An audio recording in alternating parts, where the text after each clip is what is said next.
안녕하세요 여러분, 승유 상승에 도움을 드리고 싶은 헬퍼입니다. 이제 오늘 같은 경우는 과연 증시가 지금 오미크론만이 문제인가, 사실 오미크론만큼 없으면 증시가 올라갈 수 있는가에 대해서 좀 기술적 분석이나 이제 매크로 그리고 이제 유동성 지표들로 조금 확인해 보도록 하겠습니다.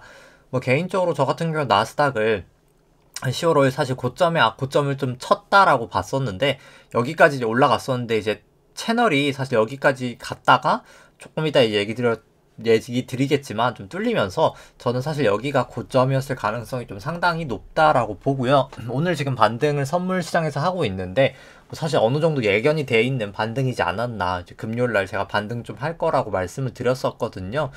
그래서 그 부분, 왜 그러면 지금은 반등을 하고 있고, 사실 오미크론 말고 그럼 사실 지금 뭐를 봐야 되는지 좀 지표들로 살펴보도록 하고, 우선 먼저 일단 이제 오늘 증시 부분 한국 쪽 좀 살펴보도록 하고요. 그 다음 이제 프로그램 매매 쪽 살펴보고, 코스피 200 선물, 일중 수급 차트, 이제 코스닥까지 살펴보도록 하고요.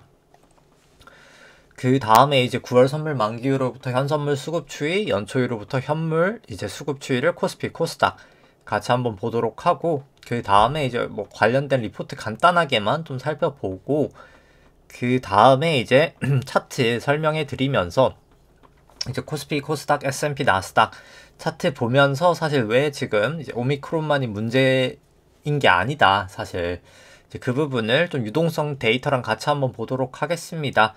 이제 그 다음에 이제 밸류에이션 지표인 일드갭, 코스피, 코스닥, S&P 같이 한번 보도록 하고요. 코스닥 이제 그리고 이제 코스피, 코스닥 신용장구 추이도 살펴보도록 하겠습니다. 그 다음에 이제 통화량 지표인 M2 데이터 통해서 S&P, 이제 나스닥 대비해서 이제 증시 통화량 대비해서 밸류에이션, 그 다음에 이제 코스피, 코스닥, M2 대비해서 밸류에이션 같이 살펴보도록 하고요.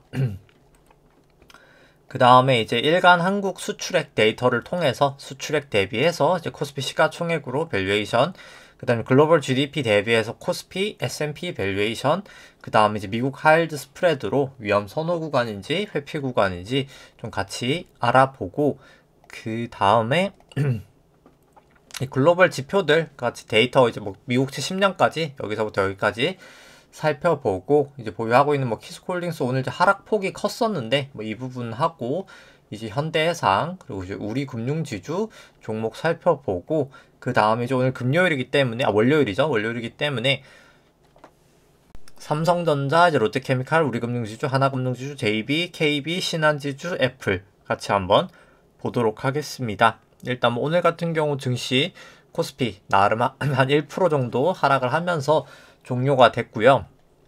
코스닥은 마이너스 한 1.4%로 하락을 했습니다. 좀 장중에 초반에 하락했다가 좀 되돌리긴 했었다가 다시 조금 막바지에 조금 빠지면서 코스피나 코스닥 다 마감을 했었고요. 이 검은 색깔 차트가 이제 코스피 200 차트고, 빨간 색깔 영역이 이제 프로그램 순 매수 구간인데, 오늘은 좀 프로그램 순 매수가 많았었습니다. 프로그램 순 매수의 주체는 오늘 외국인이 아니라 이제 기관이 한 2,800억 정도 있었고요. 외국인 한 300억 정도 프로그램 매도가 있었습니다. 코스피 같은 경우에는 기관이 한 7,100억 정도 매수가 있었고요. 그 다음 외국인 450억 정도 매수, 그리고 이제 개인이 한 7,600억 정도 매도가 있었습니다. 선물 같은 경우에는 외국인 한 5천억 정도 매수가 있었고요. 개인 400억 정도 매도, 기관이 한 4,600억 정도 매도가 있었습니다. 그 다음 이제 외국인 같은 경우 이제 코스닥은 외국인이 한 2,400억 정도 매수가 있었고요. 기관 800억 정도 매수, 개인이 한 3,200억 정도 매도가 있었고요. 누적 수급 같은 경우에는 이제 9월 선물 만기 이후로부터 이제 현물 같은 경우 이제 코스피 외국인 이제 거의 마이너스 한 5천억까지 매도폭을 좀 많이 줄이긴 했고요. 개인 같은 경우도 한 7천억 정도 매수를 하고 있는 상황입니다. 선물 같은 경우에는 외국인이 아직까지 한 1.4조 정도 매수 포지션 들고 있다라고 생각이 되고요. 다만 연초이로부터 개인이 72조 매수하고 있는 중이어서 사실 중기적인 수급은 상당히 좋지는 않다라고 생각을 합니다. 코스닥 같은 경우 현물은 이제 외국인과 개인이 매수 중이고요. 선물은 또 기관이 매수 중입니다. 여기도 연초이로부터 수급 자체는 개인만 12조 사고 있어서 수급은 상당히 좋지 않다라고 보여지고요.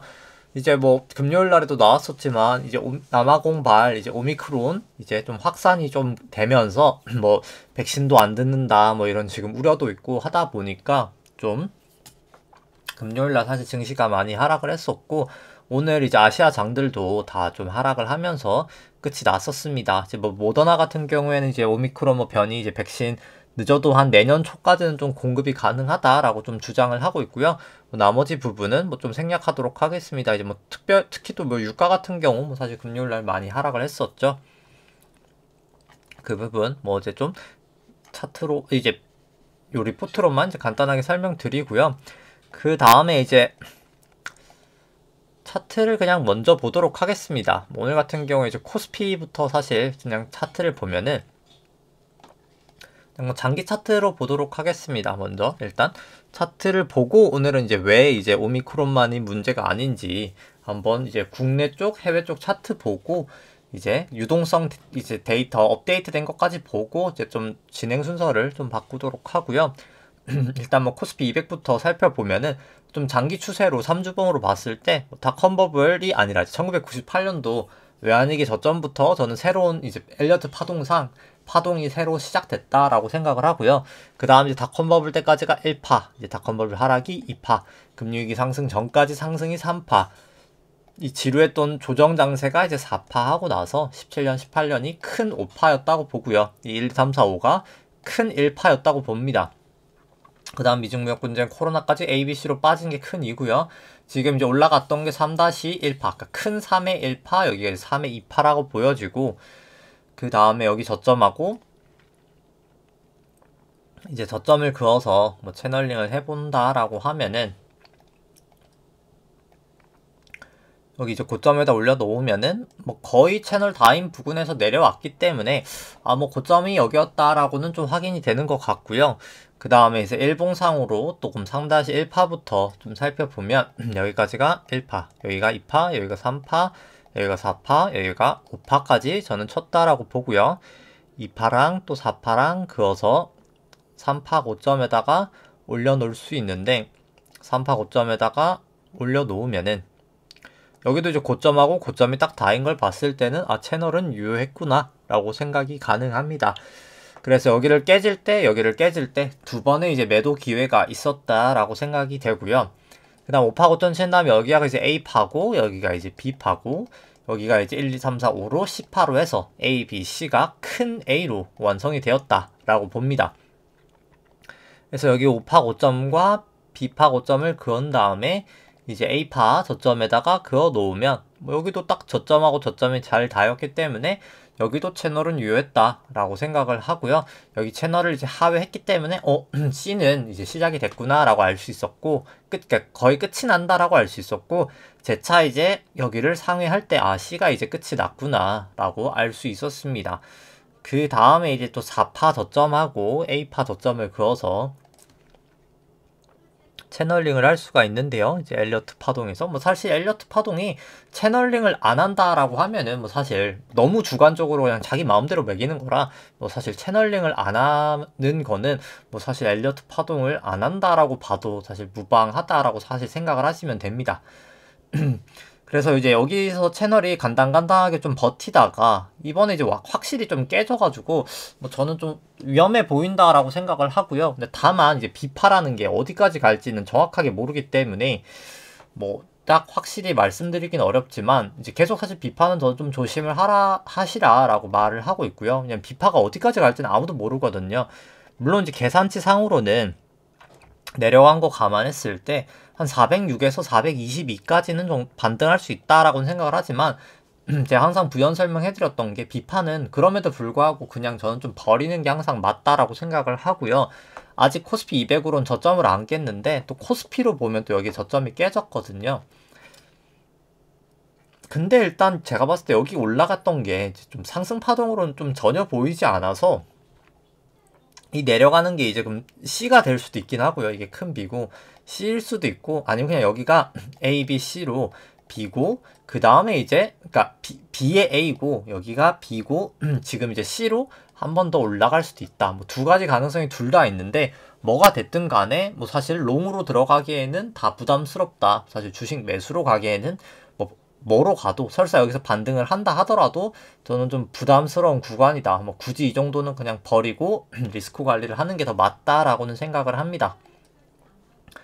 그냥 뭐 개선상으로 봤을 때는 뭐 저항선 기준선 다 하회해버렸고요. 뭐 9일 26일 후행스팬도 다 역전이 됐기 때문에 뭐 추세는 상당히 좋지 않다라고는 보여집니다.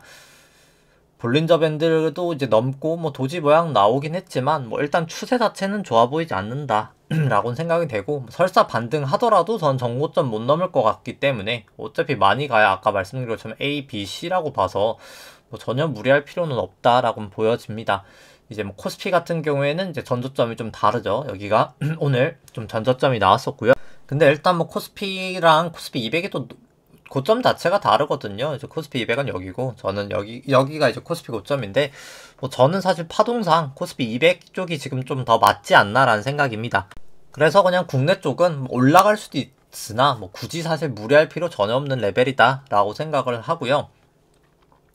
그 다음에 이제 뭐 코스닥 같은 경우도 이제 구름대 하단 부근에서 오늘 좀 지지를 보이긴 했습니다만, 결국 여기 고점 치고 나서 오파 고점 치고 나서 A 빠지고 B 올라가고 그냥 C가 지금 떨어지는 와중에 하나다라는 생각입니다. 이제 조심을 충분히 저는 하시는 게 맞다라는 생각이고요. 뭐 코스닥 150도 마찬가지고, 그 다음에 이제 뭐 S&P 쪽 살펴보면은 그냥 구주봉으로 뭐 좀 장기 추세로 보도록 하겠습니다. 여기까지가 이제 2009년 바닥 이후로부터 여기까지가 1파, 여기가 이제 2파, 여기가 3L, 3A, 3에 3, 3에서 3회로 3파, 여기가 이제 트라이앵글로 4파, 여기가 마지막 5파, 저는 고점을 이제 쳤다라고 생각을 하고요.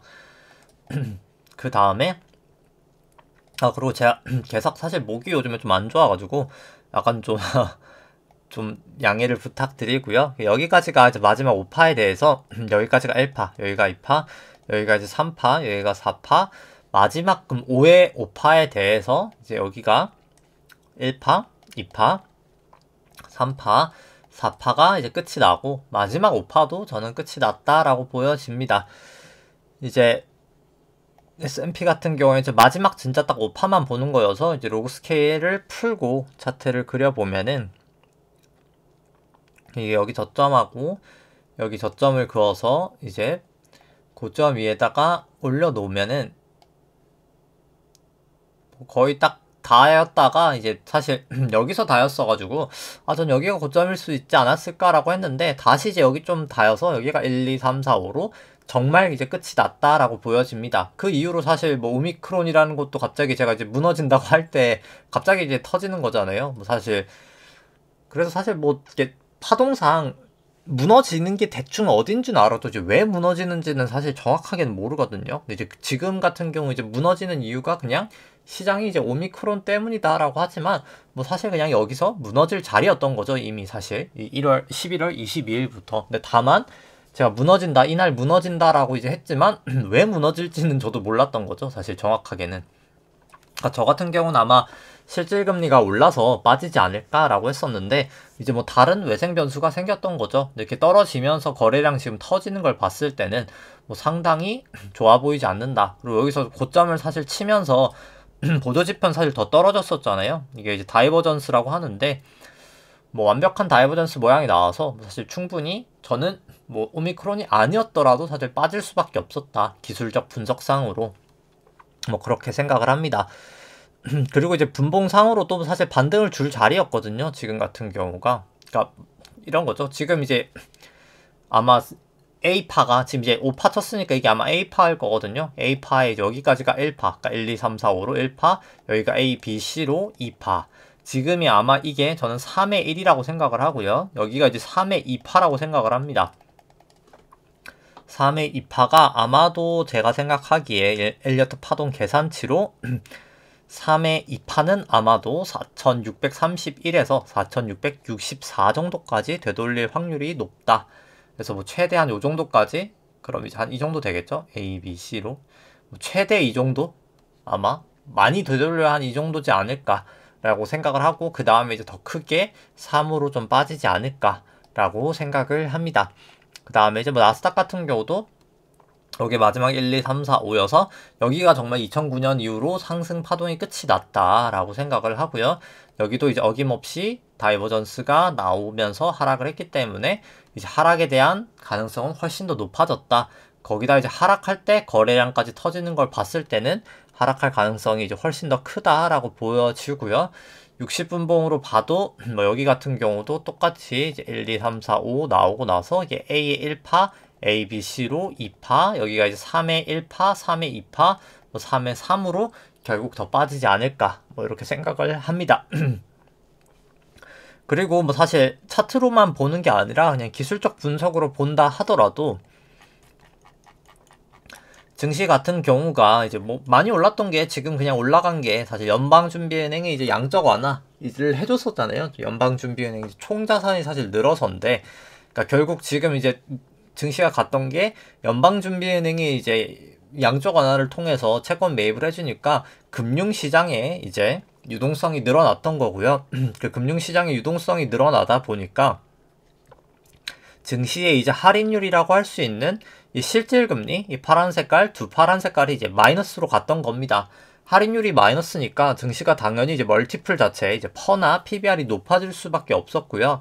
실적보다도 더 증시가 많이 상승을 할 수 있었던 겁니다.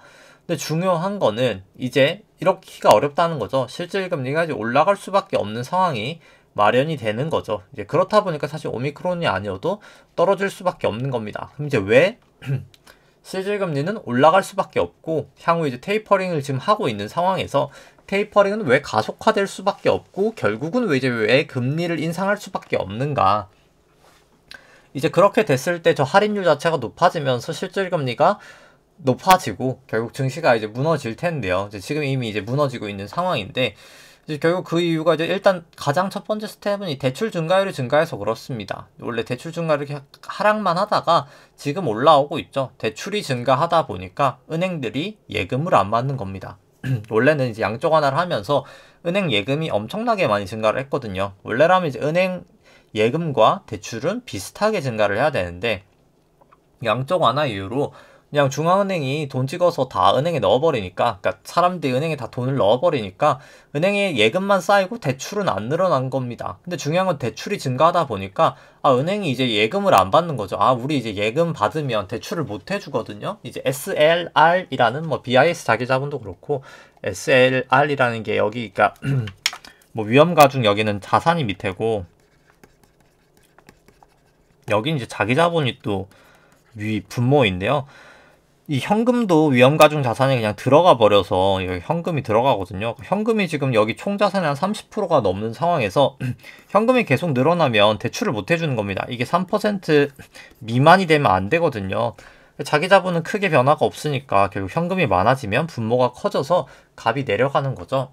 그렇다 보니까 은행이 지금 대출을 그러니까 예금을 거부하는 겁니다. 그렇다 보니까 연방준비은행의 이제 부채 계정이 은행의 현금인 이제 은행의 현금이 꼭 지중금은 아니지만 은행의 현금 중에 하나인 이 지급준비금이 크게 증가를 못하는 겁니다. 양적을 하는에도 불구하고 그렇다 보니까 이제 리버스 레포라는 걸 연준이 증가를 시키는 거죠. 연준이 결국 이 총 자산만큼 연준에게 총 부채인데요.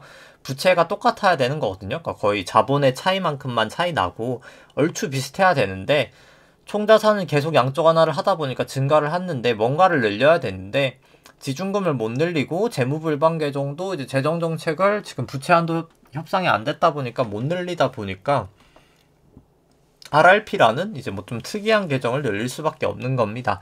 RRP라는 건 이제 단기 자금에서 돈을 빌리는 거고요. 이제 연준이 단기 자금에서 돈을 빌리는 거고요. 근데 이제 RRP 규모가 이미 너무 커져버린 거의 2조가 가까운 상황이 돼버린 상황에서 단기 자금 쪽에 있는 돈이 다 연방준비은행으로 이제 흡수가 되다 보니까 단기 금리가 계속 상승을 하는 겁니다. 그러니까 연방준비은행이 이제 기준금리가 결국 이 IOER 이 금리라고 생각하시면 되는데요. 지금 같은 경우에 0에서 0.25%죠. 미국 같은 경우에 이 IOER 금리가 지금 0.15%인데 이 레포 금리가 아까 RRP 금리라고 생각하시면 되거든요. 연방준비은행이 이제 단기자금 시장에서 빌리는 금리인데 이게 이제 점점 올라가게 되면 결국 여기까지 오면 기준금리를 이제 인상을 해야만 하는 겁니다. 그렇기 때문에 이게 계속 올라갈 수밖에 없는 사이클이기 때문에 테이퍼링도 이제 가속화를 할 수밖에 없는 거고요. 왜냐면 이제 단기자금 시장에서 연준이 돈을 계속 빌리다 보면 단기자금에 있는 돈들이 점점 말라가겠죠. 이제 그렇다 보면 금리가 높아질 수밖에 없는 겁니다. 그렇기 때문에 그렇게 되면 이제 연방준비은행 기준금리가 올라가게 되고 결국 그 전에 테이퍼링은 더 가속하게 되다 보니까 실질금리는 당연히 이제 그 전에 이제 올라갈 수밖에 없는 거죠. 선반영을 해서. 그래서 이제 그 부분이 증시에 상당히 악재가 될 수 있다. 그러니까 사실 될 수밖에 없다. 그래서 지금 오미크론만의 문제가 아니고 그게 아니어도 증시는 빠질 수밖에 없는 상황이다. 결국에는 생각을 좀 하시면 됩니다. 그래서 뭐 유동성 업데이트된 것도 이제 월요일이기 때문에 간단하게 살펴보면 일단 뭐 지급준비금 같은 경우에 이제 재차 조금 다시 이제 하락을 하고 있고요. 그 다음에 뭐 재무부 일반 개정도 이제 뭐 아직 부채 한도 협상이 완료가 되지 않았기 때문에 뭐 크게 움직임은 없는 상황이고 연방준비은행 자산도 그냥 크게 지금은 양조거나 증가시키고 있지 않죠. 이제 테이퍼링을 하고 있기 때문에 물론 이제 자산이 증가는 합니다만 증가폭 자체가 이제 점점 둔화가 되고 있고요. 부채도 뭐 마찬가지입니다. 예대율은 여전히 낮은 수준을 유지하고 있지만 대출 자체가 높아지고 있기 때문에 뭐 계속해서 사실 테이퍼링은 가속화가 될 수밖에 없고 금리는 인상을 할 수밖에 없는 상황이 되고 있다라고 생각해 주시면 될 것 같습니다. 이 대출 증가율이 꺾이면 오히려 좀 여유가 생긴다. 대출 증가율이 높을 때는 결국 테이퍼링과 금리 인상을 할 수밖에 없는 상황이 된다라고 생각을 하시면 됩니다. 결국 경기가 좋을수록 대출 증가율은 높아질 수밖에 없는 거죠. 경기가 좋은 게 역으로 지금 문제인 겁니다. 금요일날 영상도 그랬지만 뭐 이런 상황 때문에 뭐 설사 오미크론이 정말 새로운 뭐 엄청난 팬데믹을 이끌고 온다 하더라도 연방준비은행이 과거처럼 돈을 막 풀어가지고 경기를 부양하기란 쉽지 않은 상황이다 라고 생각을 하시면 됩니다. 이 연방준비은행의 부채 구조 때문에 그런 거죠. 그러니까 사람들이 되게 연방준비은행이 그냥 마음만 먹으면 뭐든지 다 할 수 있는 그런 전지전능한 곳이라고 생각을 하지만 연방준비은행은 절대 신이 아니고 전지전능하지 않습니다. 이제 부채라는 거를 컨트롤을 해야 자산을 컨트롤할 수 있고요. 이 부채 컨트롤하는 게 지금 거의 한계에 달했기 때문에 연방준비은행이 그냥 어느 정도 립 서비스를 해주고 어느 정도 그냥 성의 정도는 보여줄 수 있겠지만 과거 이제 코로나 이후로 이렇게 뭐 가파른 자산 매입은 어렵지 않을까. 이제 어려울 수밖에 없다라고는 생각을 합니다. 가능성 자체는 매우 적다라고 보고요. 그 다음에 이제 뭐 그냥 매크로 지표부터 좀 밸류에이션 지표부터 먼저 보고 뭐 나머지 국가들 뭐 그리고 이제 금리나 지표들 좀 살펴보도록 하겠습니다. 이제 빨간 색깔은 이제 코스피 안에 있는 주식의 이제 기대 수익률을 코스피의 기대 수익률 국고치 10년 금리로 차감한 일드갭이고요. 이제 파란색이 코스피 차트인데 높을수록 빨간색이 높을수록 저평가, 이제 낮을수록 고평가입니다. 뭐 주식이 좀 많이 빠지면서 높아지긴 했지만 뭐 여전히 낮은 레벨이어서 전반적으로는 뭐 밸류에이션 부담은 저는 있는 레벨이다 라고 생각을 하고요. 이제 좀 긴 시계열로 봐도 뭐 코스피는 뭐 엄청 비싼 것까지는 아닙니다만 뭐 싼 거는 아닌 것 같다. 좀 밸류에이션 부담은 그래도 있는 구간이다 라고 생각을 합니다. 뭐 코스닥은 조금 더 상대적으로 밸류에이션 부담이 있다. 2018년 수준까지는 와 있다 라고 생각을 하고요. 이제 한국하고 이제 미국하고 같이 돼 있는 일드갭 보면 미국이 훨씬 더 밸류에이션 부담은 있어 보인다 라고 생각을 합니다. 근데 두 나라 다 밸류에이션 부담이 있고 저는 미국 쪽이 뭐 파동으로 보나 기술적 분석으로 보나 뭐 조금 더 낙폭은 향후에 크리라 생각을 합니다. 그 다음에 이제 페드 모형으로 살펴보면 이제 페드 모형 국고치 10년 금리로 차감한 게 아니라 나눈 수치고요. 금리에 조금 더 민감한 모형인데 뭐 상당히 여전히 이제 낮은 수준이어서 좀 반등은 했지만 금리가 빠져서 반등은 했지만 상당히 조심을 해야 될 레벨이다. 계속해서 생각이 되고요. 그 다음에 이제 신용잔고 추이 간단하게 살펴보면은 이제 뭐 코스닥, 코스피 합산 신용잔고 같은 경우에는 23조 약 6천억 정도 되면서 한 1,000억 정도 증가는 하였습니다. 이제 그럼에도 불구하고 뭐 고점 치고 중기적으로는 빠지고 있는 추세여서 뭐 수급 자체는 상당히 좋아 보이지 않는다. 절대 레벨도 이렇게 높은 게 결국은 빠질 수밖에 없어서 좋지 않아 보인다 생각은 들고요. 그 다음에 이제 신용잔고를 코스피 시총으로 나눈 수치도 고점 치고 빠지고 있고 여전히 높은 수준이어서 조심하셔야 된다 생각을 합니다.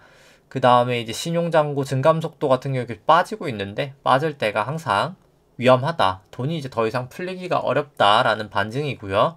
코스닥은 차트만 보여드리고 설명은 생략하도록 하겠습니다. 그 다음에 이제 통화량 대비해서 이제 M2 대비해서 이제 S&P랑 나스닥 같은 경우에는 이제 이거는 높을수록 고평가고 낮을수록 저평가인데요.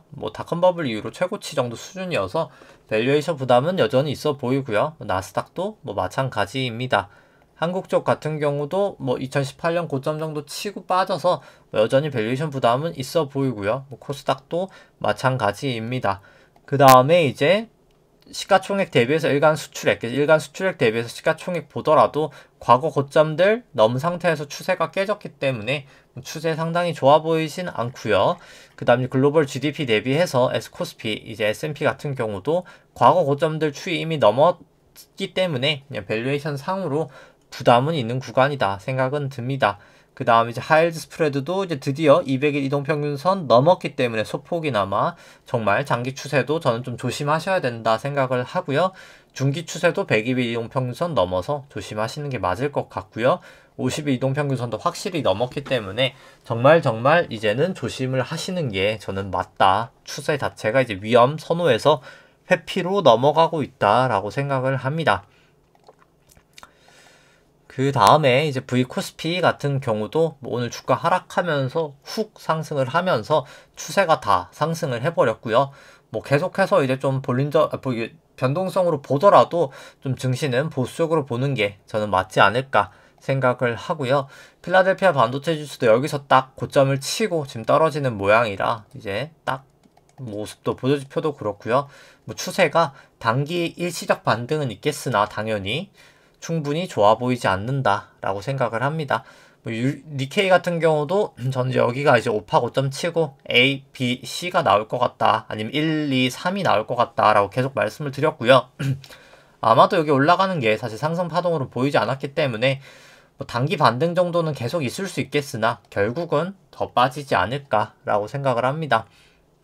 유로스톡스 같은 경우에 하락이 특히나 더 컸었죠. 거의 4.8%, 선물 시장에서는 5점 몇 %까지도 떨어졌었는데 결국 지금 기술적 반등은 있을 수 있다라고 보지만 결국에는 더 빠지리라 생각을 합니다. 왜냐하면 이제 여기 1파로 볼 수 있는 여기까지도 이미 겹쳐버렸기 때문에 여기는 4파1리가 없어서 더 이상 상승 파동은 없을 가능성이 매우 높다. 결국 여기가 우리가 본 유로스톡스의 고점일 가능성이 저는 상당히 높다라고 보여집니다. 근데 다만 RSI 워낙 과매도긴 해서 언제든 단기 반등 정도가 나타날 수 있다. 딱 그 정도고요. 이제 오늘 지금 같은 단기 반등이 나타난 다음에 결국엔 언제든 빠질 수 있다 생각을 하고 항생은 계속 우리나라랑 비슷합니다. A, B, C, A 나오고 B가 여기서 끝이 났던 아니면 여기가 A, B, C든 결국에는 C로 빠질 것 같다. 그래서 결국 지금도 B더라도 조심을 하는 게 맞다라는 생각이고요. 상해 종합 같은 경우에는 사실 파동이 그렇게 딱 깔끔하게 읽히진 않습니다만 아마도 그냥 여기 5파 치고 A, B, C 정도지 않을까라고는 생각을 합니다. 그냥 전 중국 쪽은 상당히 좀 부정적으로 보기 때문에 M1 나누기 M2도 그렇고 여러가지 지표상 중국은 좋아 보이지 않는다라고 사실 생각을 하고요. 달러 인덱스 같은 경우는 여기서 좀 고점을 치고 좀 빠지긴 했고요. 그래서 RSI도 밑으로 내려오고 MAC도 내려와서 좀 언제든 내려도 크게 문제는 없는 상황이지 않나라는 생각입니다. 다만 아직 기준선 위긴 해가지고 추세 자체가 완전히 꺾였다라고 말하기는 어렵긴 하고요. 이제 달러원 같은 경우도 그렇고 달러원인데 아직까지는 추세는 다 살아있긴 합니다. 그래서 여기 다시 구름대 안으로 좀 들어가야 확실히 추세가 좀 꺾였다라고 볼 수 있을 것 같고요.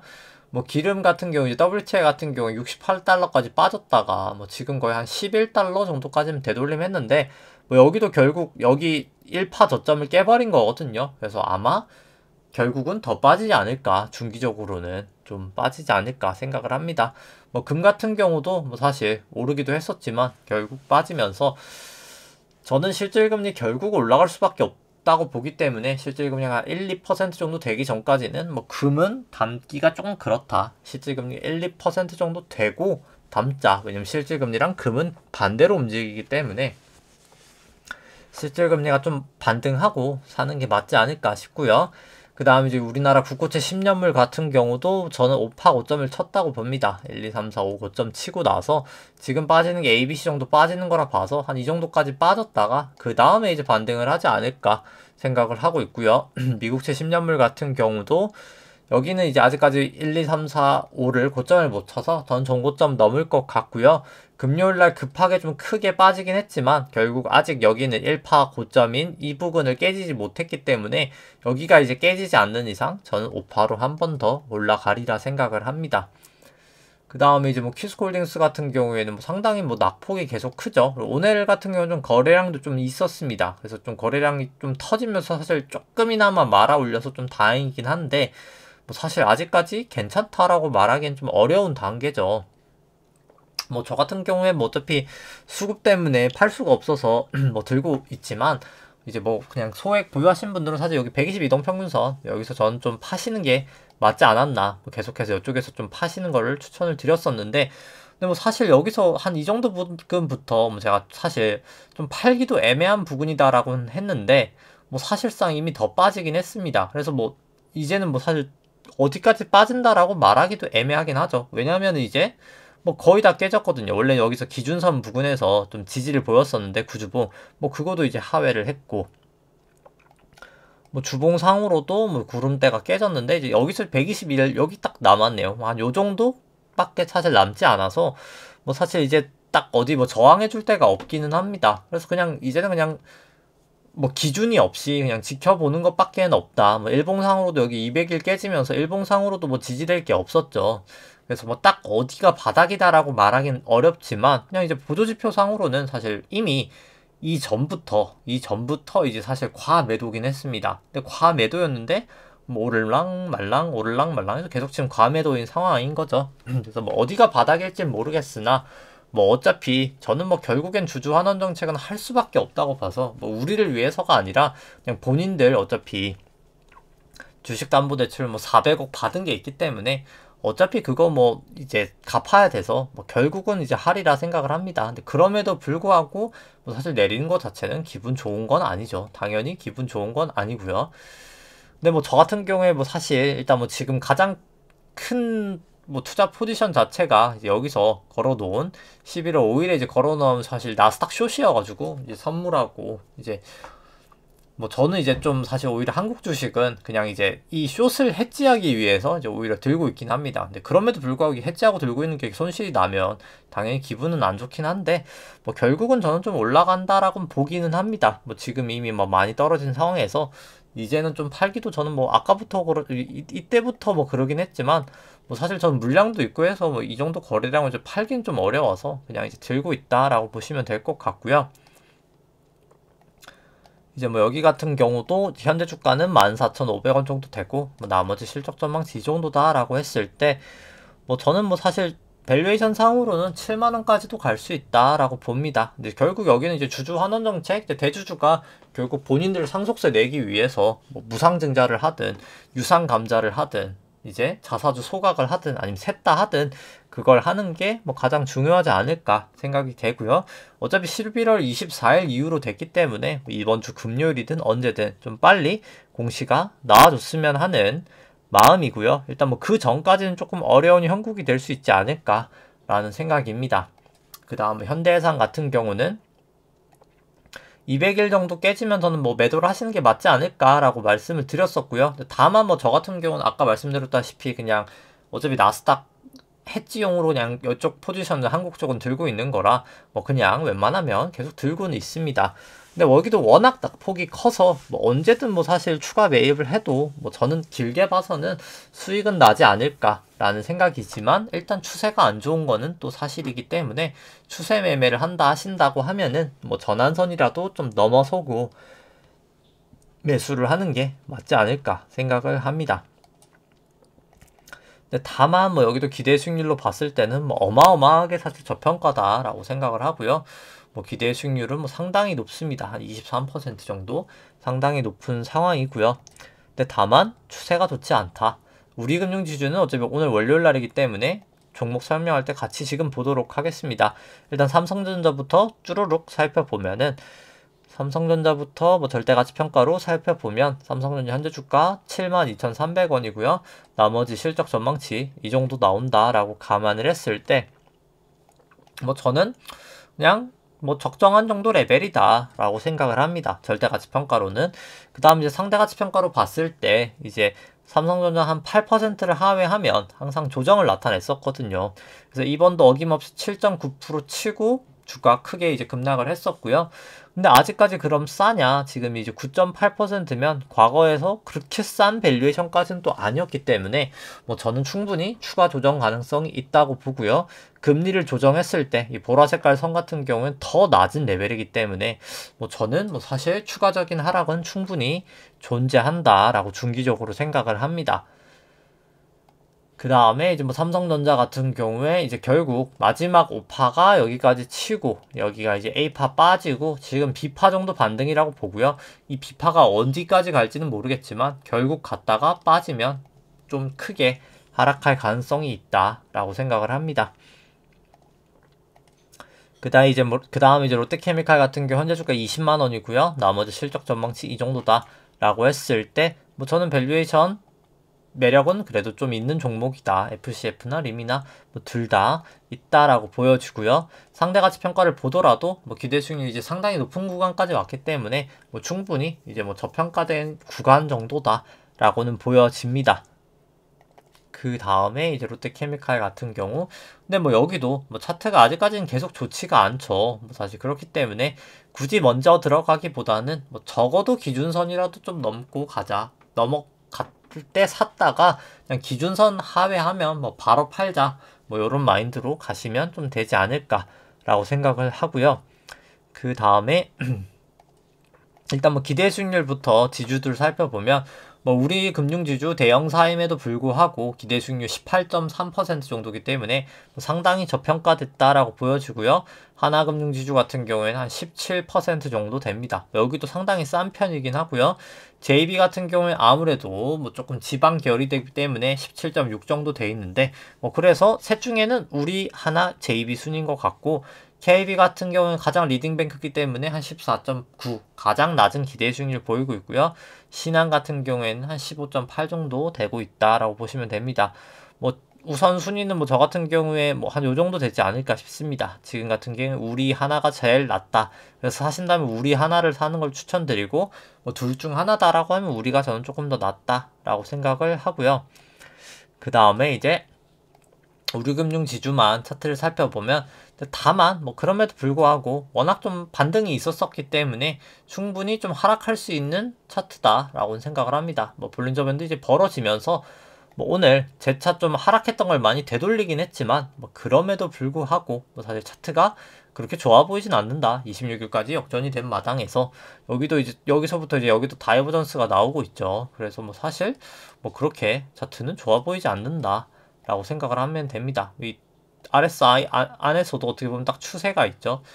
그래서 뭐 차트는 계속해서 좋아 보이진 않는다. 근데 당연히 올라간 만큼 사실 올라갈 때도 계속 올라간 만큼 이렇게 조정은 있어서 올라가는 거고 내려갈 때도 뭐 지금 이제 S&P나 나스닥처럼 당연히 내려가는 와중에 또 상승하는 파동 조정 파동이 또 있기 마련이기 때문에 건전한 조정 이후에 좀 올라갈 수 있지 않을까라고 생각을 합니다. 그 다음에 이제 애플 차트 살펴보면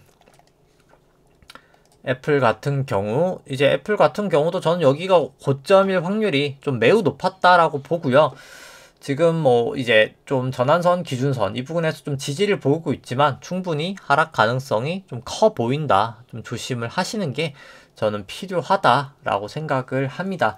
특히 이제 테크주들 같은 경우에는 추가적인 자사주 매입도 가지고 있는 자본 대비해서 점점 어려운 상황이 되고 있기 때문에 그러니까 자본이 없거든요. 결국 이제 뭐 애플 제가 가끔씩 설명드리지만 애플 같은 경우가 2015년 실적이랑 2020년 작년도 실적이랑 하면 영업이익이 오히려 줄었습니다. 근데 주가는 훨씬 많이 올랐잖아요. 주가 한 4배 정도 올랐는데 오히려 뭐 순이익은 조금 늘었지만 뭐 순이익도 사실 거의 늘었다고 보기도 힘들죠. 거의 소폭 증가했지만 주가는 4배가 갔던 게 이 자사주 매입을 어마어마하게 했던 거거든요. 배당하고 자사주 매입을 번 돈보다도 더 했습니다. 그렇다 보니까 이제 자본이 깎인 거죠. 빚 줘가지고 자사주 매입을 한 겁니다. 이 차입금 의존도가 빚을 얼마나 지고 있는지를 나타내는 건데 뭐 계속 증가를 하죠. 빚을 계속 지다 보니까요. 부채 비율도 계속 높아지고요. 근데 이제 자본을 다 까먹을 수는 없는 거죠. 결국. 그렇다 보니까 뭐 이제 자사주 매입을 할 수는 있겠지만 과거처럼 이제 어마어마하게 계속 많이 하기는 힘들다. 과거에 이제 돈 번 거 대비해서 더 자사주 매입을 많이 했는데요.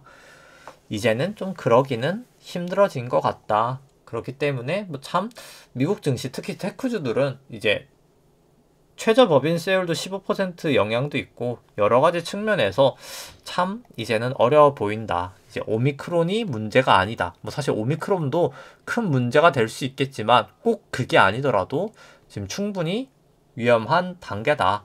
라고 생각을 하면서 뭐 계속해서 특히 이제 미국 쪽은 정말 좀 리스크 관리 하시는 게 필요할 것 같고요. 뭐 국내도 단기 반등 정도는 가능할 수 있겠지만 언제든 C파가 무너질 수 있는 상황이기 때문에 뭐 계속해서 조심하실 것을 좀 강조드리면서 오늘 방송 여기까지 하도록 하겠습니다. 네, 좋아요와 구독 눌러주시면 감사하겠습니다. 이상입니다.